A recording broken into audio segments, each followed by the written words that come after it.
자, 한미 양국의 최고의 현역 장교들이 공동경비구역 판문점을 찾았습니다. 그리고 안철수 국민의당 대표도 방문했네요. 나는 늘 얘기했지만 안보는 보수라고 얘기했습니다. 자, 하나씩 좀 살펴보겠습니다. 자, 오늘 판문점에 방문한 한미 양국군 최고 장교의 모습 좀 보겠습니다. 이순진 합참의장이 같이 간 거죠? 네. 네.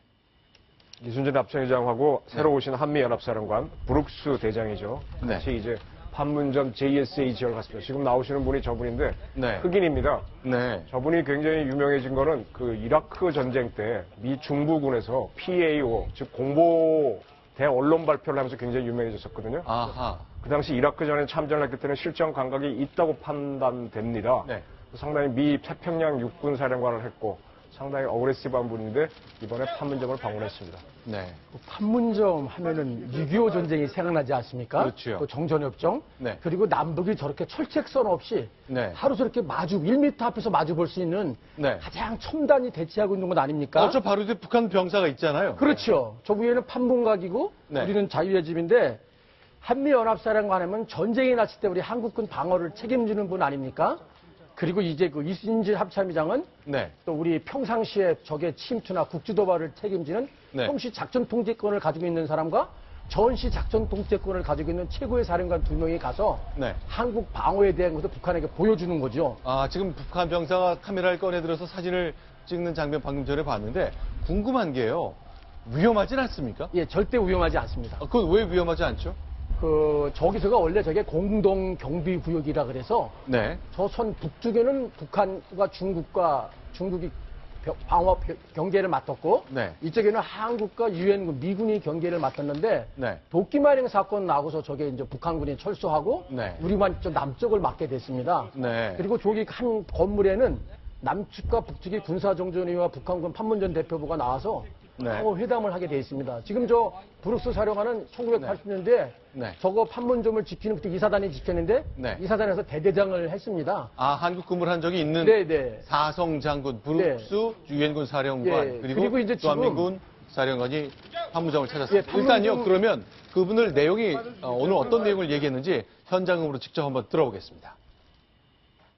I've been to this outpost many times over the years, and each time I come back, I'm reminded of how quickly things can change on the Korean Peninsula and why it is that we must remain ready all the time and remain strong. 전선 중에서도 최첨단에 위치하는 이곳에서 한미 장병들이 완벽한 경계 태세를 갖추고 있는 것을 보니까 마음이 아주 든든합니다. 지금 금방 저 브룩스 사령관이 네. 캠프 오울렛 초소를 얘기했는데 여기 네. GP 오울렛이라고 네. 저게 판문점 바로 옆에 있는 GP입니다. 네. 저기에 이제 미군들이 유엔군 타이틀로 가 있는데 네. 저 사람들이 공격받으면 미군이 자동 참전한다는 인계철선으로 흔히 많이 이야기됐었죠. 네. 근데 지금 인계철선보다가는 어떤 미군들이 저기 와서 감시하는 초소로 아주 상당히 유명한 전략 지역입니다. 자, 이제 새로 부임했습니다. 청문회 장면을 통해서 강력한 한미 동맹의 의지를 밝혔었는데요. 네, 김기호 교수님. 지금 저 판문점이 공동 경비 구역이라 그래서 네. 유엔사의 관할하에 있습니다. 저게 그렇죠. 엄밀히 말하면 비무장대 DMZ이기 때문에 DMZ는 정전협정에서 유엔군 사령관의 관할하에 있는데 저분의 직책이 또 유엔군 사령관도 됩니다. 네, 네. 그래서 유엔군 사령관은 유사시에 우리에게 전력 증강을 하고요. 네. 또 주한미군의 선임 장교할 때는 또 미 합참의장을 대리하고요. 그래서 4개의 직책이 있습니다. 자, 이렇게 강한 한미 동맹에 대한 의지를 보였고요. 자, 이번엔 좀 다른 얘기를 해보겠습니다. 자, 그러니까 우리도 걸맞는 노력을 해야 되는데 그 중에 하나가 전차를 새로 개비한다 이런 얘기가 있는데 우리에게는 K2 흑표라는 전차가 있잖아요. 이정훈 편집위원께 질문 드릴게요. 어떤 전차입니까? K1 전차를 대체하기 위해서 만든 전차고요. 네. 이거는 지금 세계 최고라고 하는 미국의 M2, 네. 그다음에 레오파드, 독일제 네. 전차와 더불어 제3세대 전차로 꼽힙니다. 아하. 자동 사통 장치가 있어서 저걸 비슷한 거를 그 전에 일본에서도 만들었는데 일본에서 하면 그렇게 보여준 적이 있어요. 저 전차가 달리는데 저 네. 앞에 포가 나와 있지 않습니까? 그렇죠. 거기다 와인잔을 딱 올려놓고 차를 달리게 합니다. 네. 근데 와인잔이 안 떨어져요. 그게 무슨 얘기가 하면 아, 그게 무슨 얘기예요? 사통 장치가 사격 통제 장치가 표적을 딱 잡으면 차가 이렇게 뛰어도 네. 포는 계속 그 위치를 겨냥하고 있는 겁니다. 아, 바다 위에서 배가 출렁이어도 네. 우리 한포가 한 목표를 딱 잡듯이 잡으면 저것도 맞추듯이. 그래서 그때 일본이 그걸 한번 보였는데 우리 저 K2 전차도 그걸 할 수 있는 최신형 세계 최고급 전차입니다.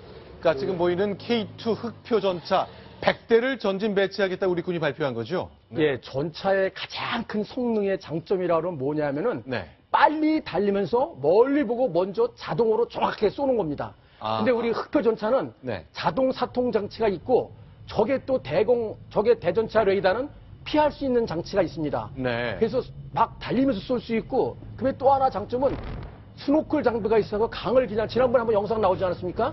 아, 4m 강을 되는 건넌다? 강을 그냥 건너갈 수가 있습니다. 아, 이 저거죠. 장면이네요? 네네. 저거죠, 저거.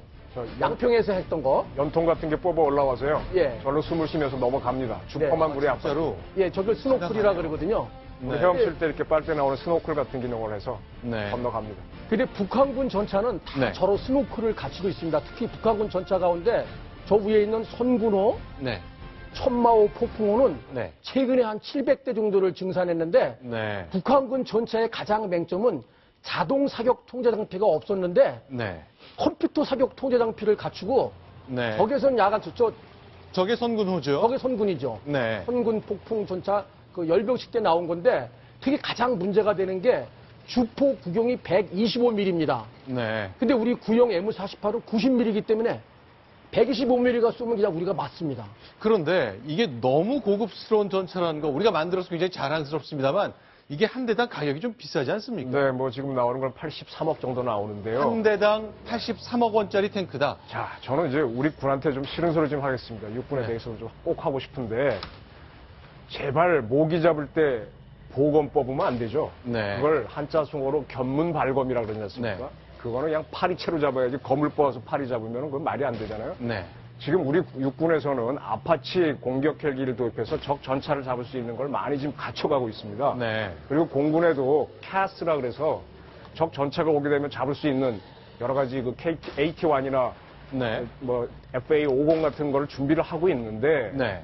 저 전차를 세계 최신형으로 지금 고쳤단 말이에요. 네. 그래서 지금 저게 문제가 중복 투자다. 네. 지금 문제는 미국도 그렇고 프랑스도 그렇고 독일도 그렇고 저렇게 만들어 놓은 전차가 세계적으로 수출이 안 됩니다. 자, 그러면 저 전차 한 대에 8억 3천, 아니, 80억. 80억이면 83억이요? 네. 그러면 100대라면은 8천억. 8천억을 써서 네. 탱크 100대를 배치한다는 건데 좀 부담스럽긴 할 것 같네요. 가격이 비싸서. 근데 육군에서 원래는 600대를 제기했는데 100대로 줄인 건데 네. 북한군은 4,500대가 있고 우리는 한 2,300대가 있습니다. 네. 근데 아무리 성능이 좋아도 숫자 많은 건 당할 수가 없습니다. 란체스터라는 유명한 전쟁 이론가가 그런 이론을 제기했기 때문에 네. 저건 좀 필요할 것 같습니다. 자, 일단, 자, 사실 이제 우리와 북한이 전차끼리 싸우는, 탱크끼리 싸우는 장면은 좀 상상이 잘 안 가거든요. 우리의 모든 관심이 핵이나 아니면 비대칭 테러 이런 쪽에 가 있었기 때문에 어쨌건 군이 대비는 해야 되겠습니다만 어쨌건 이 예산 규모 때문에 걱정을 하는 분들 좀 있긴 있나 봅니다. 우리 저 육군 전차부대 셉니다. 네. 그 3군 산하에 4개 군단이 있나요? 군단마다 저 전차부대가 하나씩 여단으로 있고요. 네. 그 군단 밑에 한 개의 사단은 기기와 보병 사단으로 이렇게 바뀌고 있습니다. 그래서 기갑 사단이 네. 의외로 한국이 많습니다. 자, 지금 자랑스러운 우리의 KT 흑표 전차를 보고 있습니다. 100대를 추가 배치한다. 그러나 예산 부담은 좀 있겠다 싶은 사실 새로 정리해 드리겠습니다.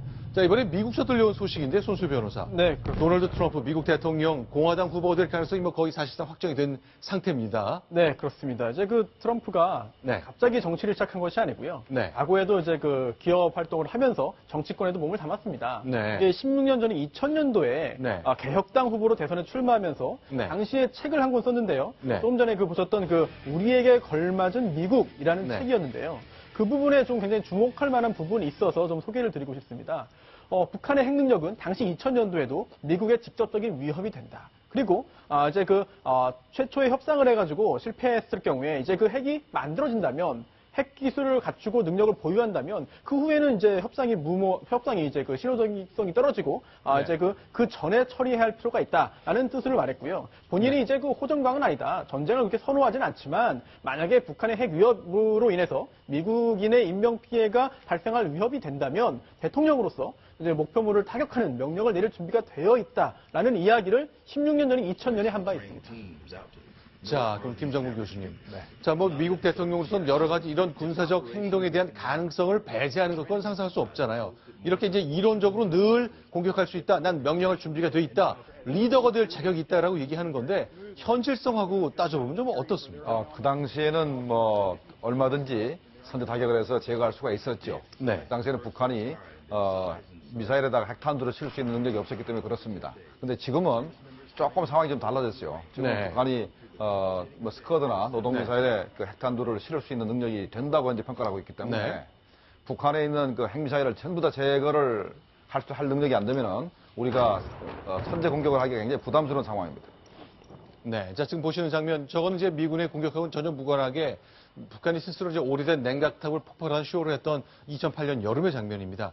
이정훈 의원. 그러니까 클린턴 대통령, YS 시절에 클린턴 대통령이 꿈꿨던 그런 영변에 대한 정밀 타격을 연상할 수 있는 그런 발언이잖아요. 네, 저게 이제 상당히 그 최고 지도자. 네. 북한은 이제 뭐 공산당 위원장이 되면 최고사령관 동지라고 하는데 네. 우리는 군 통수권자 아닙니까? 트럼프도 대통령이 되면 군 통수권자가 되는데 그게 군 최고사령관입니다.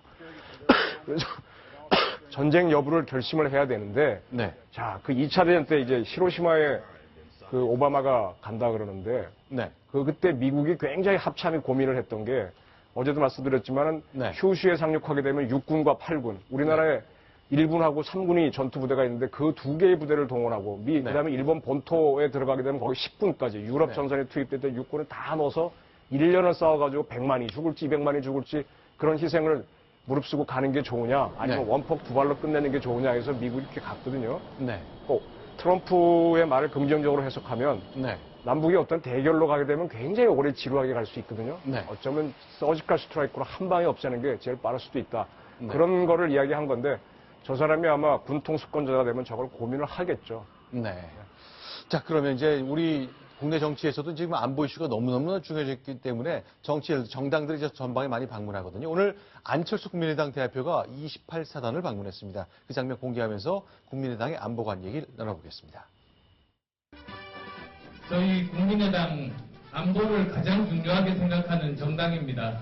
그리고 저 개인적으로도 그 IT 보안을 의들이 아시죠? 컴퓨터 쓰려면 보안이 되어 있지 않으면 쓸 수가 없습니다. 그런 것들이 저 나름대로도 몸에 배어 있어서 오른쪽에 있는 병사는 이제 대대가 한 6개월 남았다고. 그래서 달력에다 표현이 그랬더니 한 달. 여러분들이 있기 때문에 우리가 편하게 있습니다. 여보세요? 예, 안녕하세요. 안철수입니다. 5kg 늘었어요? 건배가 체질인가 봅니다. 자, 안철수 대표가 방문한 건 28사단, 육군 제가 28사단이죠? 대령 때 저 28세에서 사단장 밑에는 참모장으로 1년 있었거든요. 네.